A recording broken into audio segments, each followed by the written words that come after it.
Hello, Arlington, and welcome to this special sports coverage of one of Arlington High's greats, a legend not only for the Arlington High School Tigers, but the Memphis Tigers and now the Colorado Rockies. Hunter Goodman. Hunter, welcome back to Arlington, and thanks for being here. Yeah, of course. So, we're talking to you today to explore, your lifelong career in baseball and kind of get an update on your life, where you've been, kind of where you're going. But also, we're doing this for the 8th grade career day at Arlington Middle School. You can't be there in person because you're getting married. So congratulations to you and your soon-to-be bride. Yeah, thank you.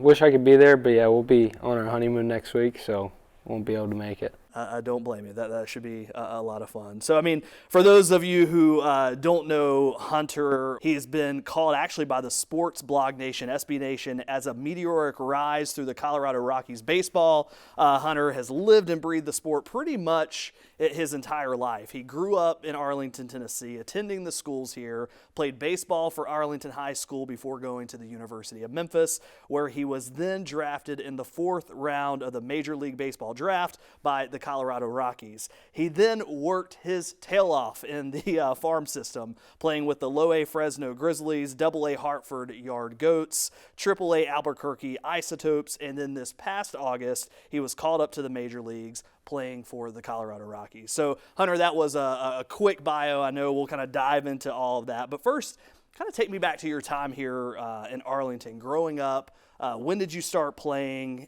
And what is it about baseball for it to essentially become the fabric or a fabric of your life? Yeah, so I grew up here in Arlington my whole life. And my parents were big into baseball and softball. So I think that obviously helps growing up in a family who's around the sport all the time and loves the sport like I do. And just growing up, always asking my dad to start throwing me balls, me hitting, or like go outside, toss the baseball around.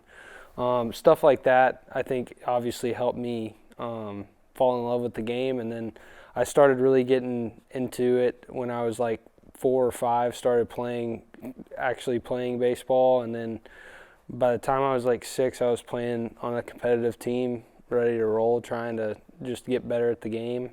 And then I still enjoyed other sports like football, and I played some basketball in middle school. I don't know, baseball just really stuck out to me. I enjoyed to watch it. I had a lot of fun playing it, and I think one of the things for me was like how difficult the game is, because the best players in the world are still failing 7 times out of 10. Mm-hmm. So like that's a hard sport, and it's something you have to keep working at and just keep going at it in order to succeed. And even when you're succeeding, you're still failing more than you're succeeding, which is crazy. But yeah, so really you look back at your life and baseball's always kind of been there. Mm-hmm. Yeah. So, when do you think that you realized that you wanted it to be more than just a hobby or something you played throughout middle school and high school, and you really wanted to make it into a career? Probably at some point in middle school, I think, would be the time that I thought, growing up, like in elementary school, they always ask you, what do you want to be when you grow up? And obviously, I put baseball player every time.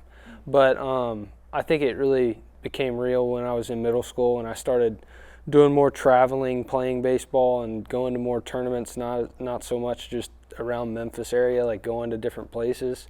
And I think that just seeing what I was able to do and seeing the work ethic and stuff like that I put in, and I think I started to realize that I think I could do this at the next level, obviously high school, and then go to like college and stuff like that. So.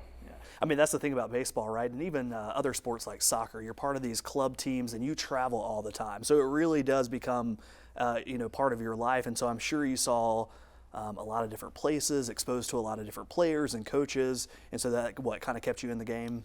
Yeah, we went to the biggest place we would go to is Atlanta all the time for tournaments. But we would go down to Florida a lot. We would go to Atlanta, different tournaments in Nashville. Just a bunch of different places, and obviously throughout the baseball career you get different coaches and stuff like that, and they can be influential on how you go forward in the game. And so yeah, I've had a lot of good coaches. My dad's actually been one of my coaches pretty much my whole life. whether it's on the field or not on the field, and he's in the stands, and then talking to him after the game, he's always there to help me. So people like that you get around really help give you that confidence to let you know, like, going forward, you got a chance to do something special. Yeah. I mentioned earlier that this interview is in part for the 8th grade career day at Arlington Middle School. So some of the students watching this, they also have those dreams, right, of becoming, a professional baseball player or whatever sport they're playing. Can you talk about the training and what that looked like through the different stages from, playing those rec leagues to the middle school, high school, and even at the college level, that professional level? I mean, what does it take to stay on track and build that game? I mean, it takes a lot of discipline, knowing that, hey, I need to be able to stay on my stuff every day. I need to, whether it's getting in the gym, whether it's going to hit, whether it's doing some defensive work. I would say discipline's a huge thing, and then just obviously everybody talks about the work ethic, but I think like the work ethic with the discipline is probably the two most important things. If you're out there grinding consistently, you're going to end up getting better over time. So I think those two things are huge. But as far as when I was younger, my dad, I would pretty much every day it felt like I'd say, Dad, can we go hit? Or Dad, can we go do this? Dad, can we, just trying to see if I could go do something to get better at baseball, and he was always willing to help. And then obviously in high school you do a little more, and it gets a little more special. And you go to high school, do a little more, you practice with the high school, but even then I was like, stay after practice, hit a little bit extra, and you don't always see people doing that. Like, some people just think it's enough to do what's I guess required of them, and then go on with it. And I think at the end of the day, if you want to get to that high level, you have to put in the extra time and the extra work. And it was the same thing in college. Everything gets a little more specialized, as you said, or they narrow down to certain things that you need to work on, and it's more geared towards you instead of the whole team. But yeah, stuff like that I think really helps you try and get to the next level that you're trying to get to. So you talked about discipline, you talked about work ethic. I mean, what was it for you that allowed you to keep your sights on that? Because, you kind of mentioned it, not everyone is disciplined, not everyone has that work ethic. So what can, anyone listening to this, particularly those younger athletes, do to make sure they are disciplined and they do keep that work ethic up? I think one of the things that helped me growing up was playing different sports. Because, I mean, I love baseball. Baseball has always been my favorite one, but at the same time, as a kid, like, kids can get bored sometimes. Not saying that I would have, but playing those different sports, I was still working my body, and I think it does a great job of getting your body moving different ways that you might not move in baseball. You might work some different muscles playing football or basketball or soccer than you would playing baseball. So I think that helps with you're still getting better at certain things that could help you with another sport, but also at the same time, it's not just like grind every day on that sport, because eventually some people that could end up hurting them and making them not want to do something like that anymore. Yeah, and then you're also not, working on season and then taking off season, right? You're always kind of working on some type of skill to keep you in the game. So let's dive into your career a little bit. Let's start with here at Arlington High School. Give us some insight into, your position, achievements, anything that you could touch on your time here as a Tiger. As a Tiger, so I got here my freshman year. I played football and baseball 4 years, obviously, and then baseball-wise, I was a catcher. I played, I caught, and then towards the end of the career, I pitched a little bit, but I always hit. And I got some awards throughout my years. We also went to the state tournament twice while I was here, which was a lot of fun. And other than that, I don't really have anything else on that. But that kind of started everything as far as you then going to play at Memphis. Can you talk about what that transition was like from high school to college? Obviously, like the physical aspect of it, because you are facing stiffer competition at the college level than maybe you were at the high school level, but also that mental game. That had to be a transition as well. Was there more at stake? I don't know if there's more at stake. I guess like in the back of your head there is, but I think the biggest thing for me going in there is like you're 18. There's guys who are 21, 22. This could be like their last years. They want to play their last year. So you're trying to win a spot over guys that they're going all out. It's their last year to play baseball maybe, or they're trying to get drafted or whatnot. So I think just the focus and the preparation going in. The summer before my freshman fall semester, I actually got to go to Memphis and work out 3 times a week during the summer, which I think helped me a lot. Just getting in shape and getting my body right with the strength coach and stuff like that before I went in that fall. And then I think I went into the fall with a good mindset to where I could go into the fall and perform and show them that I was ready to play right away when I came as a freshman. And then I ended up having a good freshman year and getting to play every game my freshman year. I mean, how would you describe your overall experience at Memphis? I enjoyed it a lot. I had a blast. Everybody I played with there was pretty good guys. I made a lot of really good friends that I'll have forever, and I got to play baseball for 3 years. So. I mean, and then you got drafted by the Colorado Rockies in 2021, 4th round, 109th overall pick. Can you kind of explain that process for those who may not know? Because, yes, you were drafted by the Rockies, but you didn't immediately play for them. You were kind of in that farm system with the minor leagues. So can you explain to people what that actually looks like? Yeah, so obviously the MLB is a lot different than, say, the NBA or the NFL. When you get drafted, which the draft process is crazy anyways, you're getting calls that day from agents and stuff like that, and you don't know when they're going to draft you. And then, so after the draft, we went to Arizona. There's a league in Arizona called the Arizona Complex League, which is basically like rookie ball. It's mainly a lot of first-year players. They just got drafted. They're all playing it, just like giving you a taste of what pro baseball is like. And stuff like that, but mainly the professional baseball is one of those sports where like most of the time players aren't ready to just go straight from getting drafted out of college or high school straight to the big leagues. Mm-hmm. Where in the NFL and NBA it's a little different because I think there's not quite as much of a skill gap for those big time players as there is in as there is in baseball. Because it takes a lot of experience and a lot of time to get to that high level. And like I said, it's one of those games where you fail 7 times out of 10 and you're still one of the best that plays the game. Yeah. So, my first full season I went to Fresno, which is the low A level. It's like the next level up.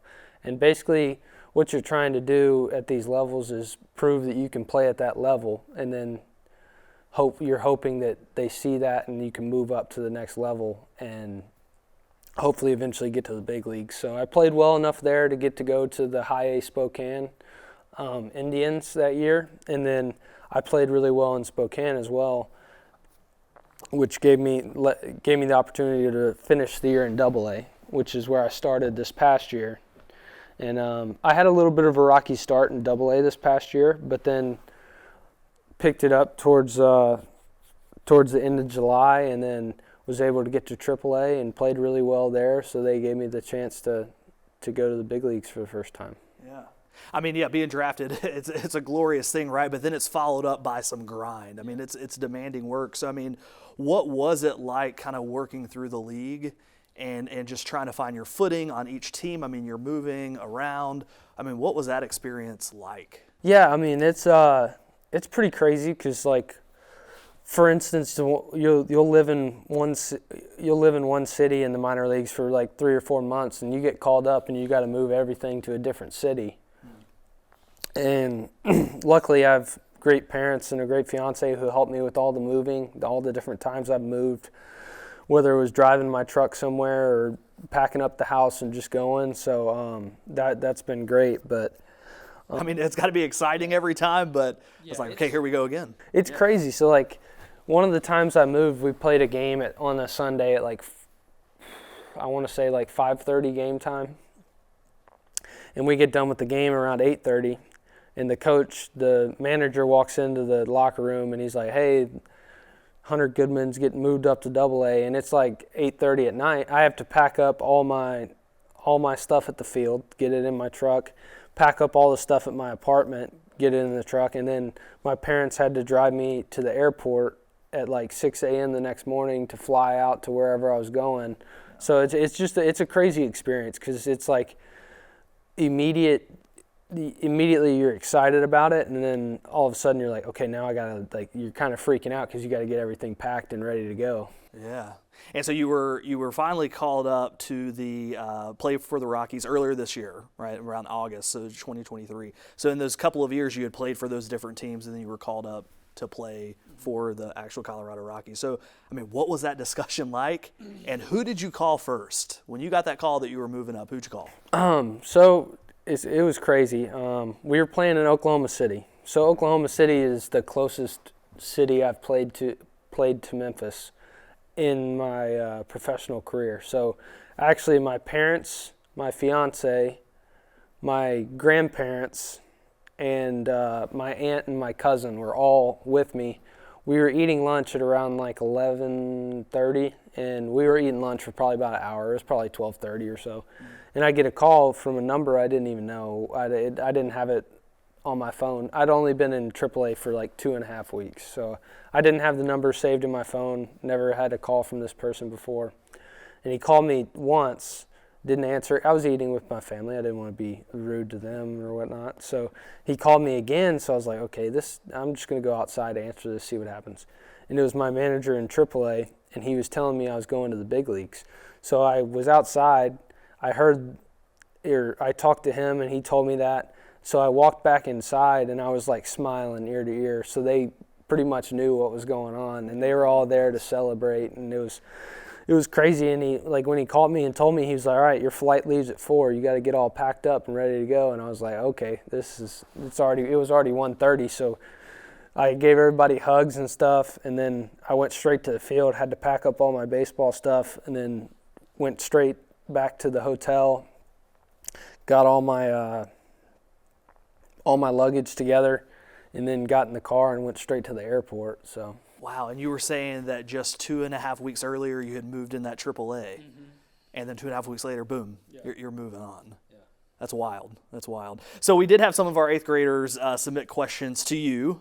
Questions come from Luke Luna, Brody Wildermuth, Elena Heitner, Cole Silvest, Braden Fry, and Tucker Wilson. They've asked, what has been your favorite aspect about being with the Rockies organization? As far as the Rockies go so far, I mean, it's been very welcoming, and the coaching staff has always been really good to me and helping me with whatever I need. So those things have been great as far as the Rockies organization goes. Yeah, I mean, what's it been like in gameplay working for the Rockies? Can you talk about your performance and that sort of thing? Yeah, I mean, my first year in the minor leagues, I played really well. I was the Rockies minor league hitter of the year, and then this past year, this was only my second full season, so I haven't been with them that long, but I did well enough to make it to the big league, so I think they kind of believe in me, so that's always good to have. Yeah. Now, one student wants to know, have you had your first MLB home run? How did it feel? Yeah, I did. It was against the Giants in Denver, and it was a crazy feeling. So it was at home. It was in Denver. I hit it, and it was kind of more of a line drive, not very high, so I thought it might have been a double, and then it just kept carrying and went out, and I was like, it was kind of like eye-opening. You're like, wow, I just hit a home run in the show. So. How long have you been playing up to that point? I think I was playing for like 2 or 3 weeks before I hit it, so. Pretty early on. Try to show what you're made of, right? So we also have another question from one of our 8th graders. Pretty technical question, I'd say. I'm assuming this is someone who plays baseball or softball or something. But they say, how do you take care of your arm during the season to prevent future arm problems? So they want to make sure they don't get that burnout. Okay. I do a lot of bands. I do a lot of band exercises for your shoulder, because that's supposed to help take stress off of your elbow. And then also in season, when we have a day off where we're not playing or doing anything, I don't throw it all. I don't pick up a baseball. I don't do anything. I try and keep everything fresh, everything light. When we have days off, I just sit on the couch, watch TV, maybe go get a bite to eat, but I try and just rest the body any chance you get. Okay. Those are the tips. So stick to them. Sometimes when you look at pro athletes, it always seems like, I don't know how to say this, that they have it all together, right? They have the answers to how to keep their careers going, how to stay in top physical shape. They know exactly what to work on, right, to get to that next level. But was there ever a time throughout your career that you doubted your abilities? And then how did you get past that? I don't think I've ever really doubted my abilities. There's been times where I was less confident, I'd say, or maybe I was going through a time of like a little slump. But I don't think I've ever fully doubted my abilities. No, I think that's one thing that's helped me throughout my career. Being able to succeed is just the confidence in yourself. Whether you go 0 for 4 that day or 4 for 4 the next, the great thing about baseball is you're going to play again tomorrow. So you have another chance to go out there and prove that, hey, I can do this. That's one of the bigger differences in football or basketball, because those sports you might play, football you play on Saturday or Sunday and you got to wait another week to play. Versus like if I go 0 for 4 today, hey, tomorrow you can go out there and go 4 for 4. Like, it's not that big of a deal. You'll be all right. So yeah, a little quicker turnaround. So we'll close out today with a final question from one of our students. They've asked, what advice would you give your 8th grade self if you had to do it all over again? What would you do differently? What would you do the same? Differently? Differently. I mean, heck, you're in the MLB. So I don't know if there's anything differently that I would do. I would probably tell my 8th grade self to get in the gym a little more. I think that might have helped. All right. Because at the time, early on in high school and early on later in middle school, I didn't really do a whole lot of working out that much. But and then other than that, I just tell them to keep doing the same thing. Just keep doing what you're doing, keep grinding. Because at that time in 8th grade, after my 8th grade year, I stopped playing basketball and I started just going after football and baseball. Which football was my second sport, which I thought it was good for me to play football because it helped me stay in shape, and it was in a good time frame where I got done with summer baseball and just went straight into football and then straight back into baseball, which gave me a good break from baseball. But I would just that was a time where I really started grinding, trying to really get good at baseball, and took it super serious then. So I just tell them to keep going, keep doing what you're doing. Yeah. So the advice is discipline, work ethic, get in the gym as early as you can. All right. Well, Hunter Goodman, player for the Colorado Rockies, but always an Arlington Tiger. So thank you for being here and talking about your journey to the major leagues. We appreciate it. Of course. Thank you for having me. All right. Thanks for watching.